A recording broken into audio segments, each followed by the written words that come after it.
Hello, beautiful people. Welcome to Talk, Learn, Teach, the channel where every conversation becomes a lesson, and every lesson becomes a story worth sharing. Hey everyone, I'm Lucas. And I'm Lena. Before we dive into today's amazing topic, we have something really important to ask you all.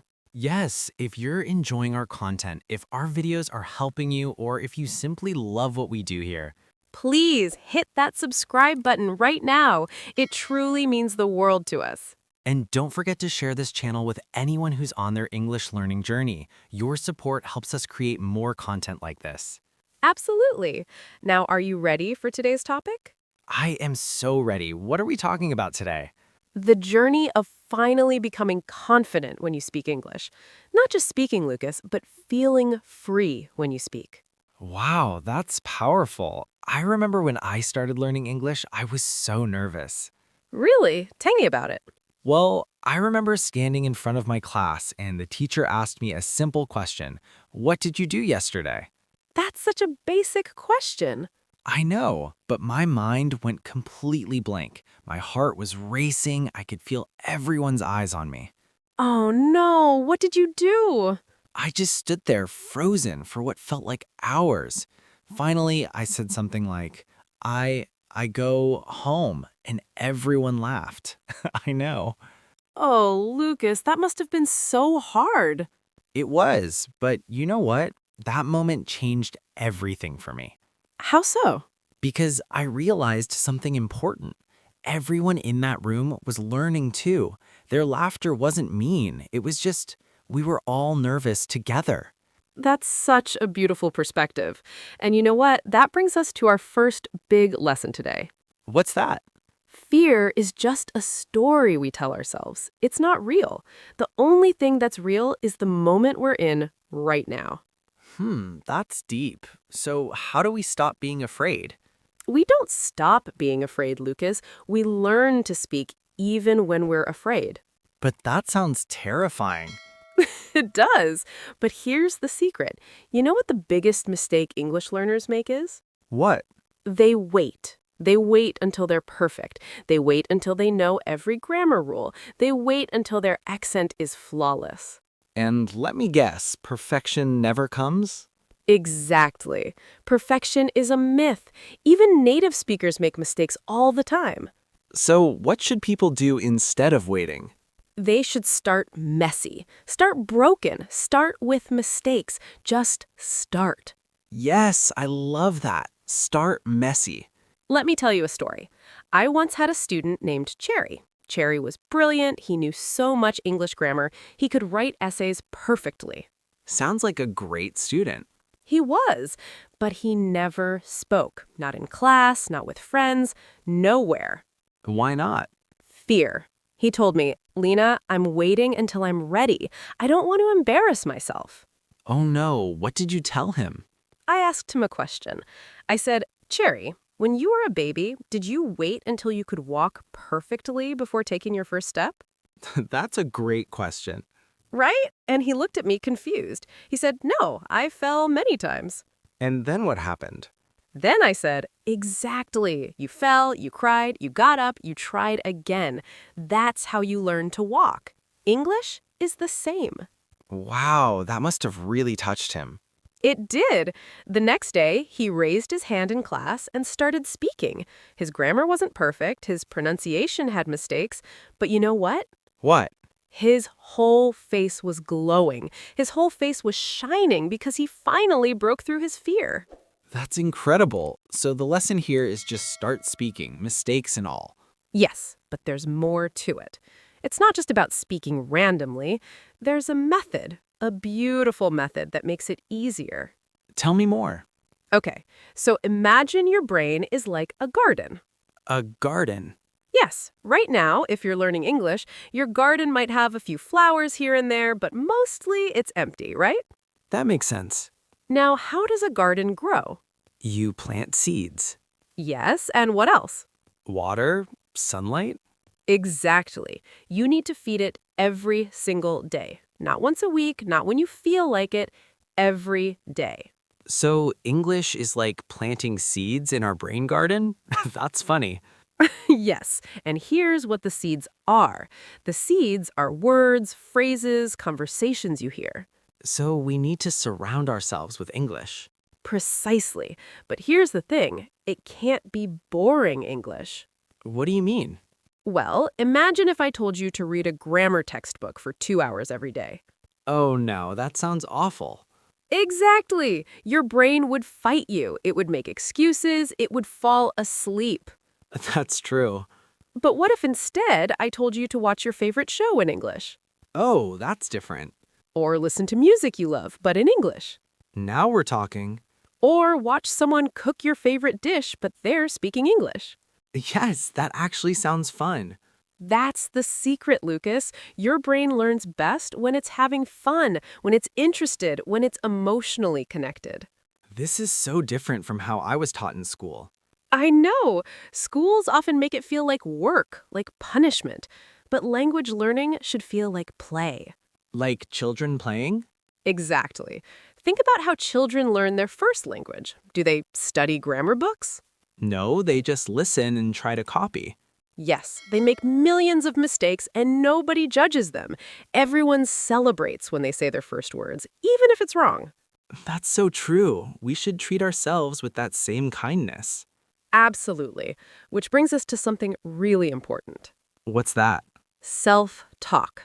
The way you talk to yourself matters so much. How so? Well, when you make a mistake in English, what do you usually think? Probably something like, I'm so stupid, or I'll never learn this. Yes, and that's the problem. Those thoughts are poison to your garden. Poison? Yes, every time you criticize yourself harshly, you're killing the little plants trying to grow in your brain. Wow, I never thought about it that way. Instead, when you make a mistake, try saying, "Good, I'm learning. This mistake is making me better." That feels weird to say. I know it does, but try it right now. Make a mistake in English and then celebrate it.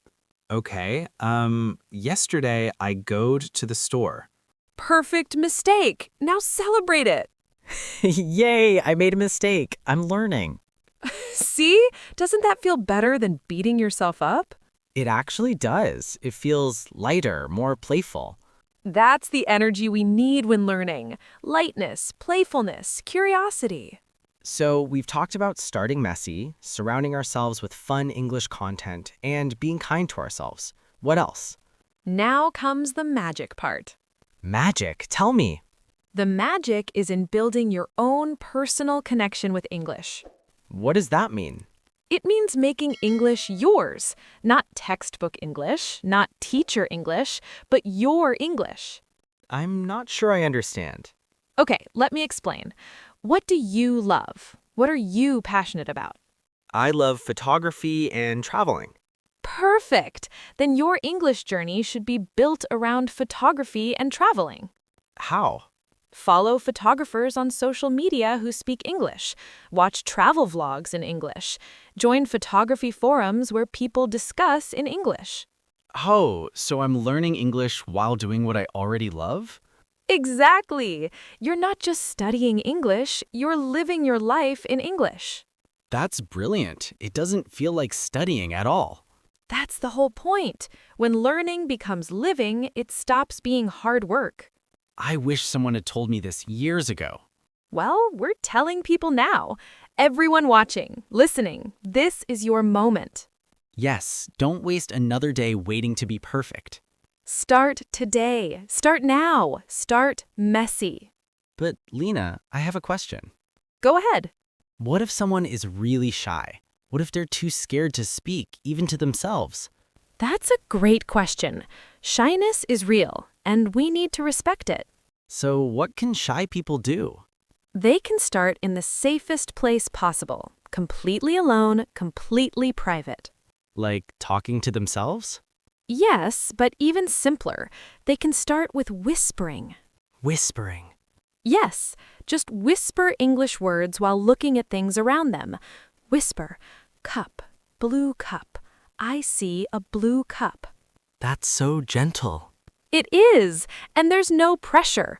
No one can hear, no one can judge. It's just you and the words. And then they can gradually speak louder. Exactly. Baby steps. Whisper today, quiet voice tomorrow, normal voice next week. That's such a compassionate approach. Everyone deserves a path that feels safe for them. There's no one-size-fits-all in language learning. So true. We're all different. We are, and that's beautiful. Your journey is yours. Don't compare it to anyone else's. Yes, someone might learn in 3 months, someone might take 3 years. And both are perfect. The only thing that matters is that you keep going. Keep going, even when it's hard. Especially when it's hard, because those hard moments, those are when you're growing the most. I feel so motivated right now. Good. Hold on to that feeling. And remember, we're here with you on this journey. Everyone watching, you're not alone in this. Not at all. We're all learning together, growing together. And speaking of together, we want to hear from you. Yes, we want to know your story. What's your biggest challenge with English? Or what's your biggest victory? Maybe you spoke English for the first time today. Or maybe you've been too scared to start. Whatever it is, share it with us in the comments below. And please, if this episode touched your heart, if it gave you hope, if it made you think differently about learning English, Subscribe to Talk, Learn, Teach right now. your subscription tells us we're on the right path, that these conversations matter. And share this with someone who needs to hear it. Your friend who's struggling with English, your family member who wants to learn. Together, we can create a community where everyone feels safe to learn, safe to make mistakes, safe to grow. That's the Talk, Learn, Teach promise. So, what will you do today? What's one small step you'll take? Will you whisper one English sentence? Will you watch one video in English about something you love? Will you be kind to yourself when you make a mistake? Whatever it is, take that step. Your English dream is waiting for you. And we'll be here, cheering you on every single day. Thank you so much for being here with us today. We truly appreciate each and every one of you. Don't forget to comment below, subscribe, and share this message of hope. Until next time, keep learning Keep talking. and keep teaching. Bye, everyone. Goodbye. See you in the next episode.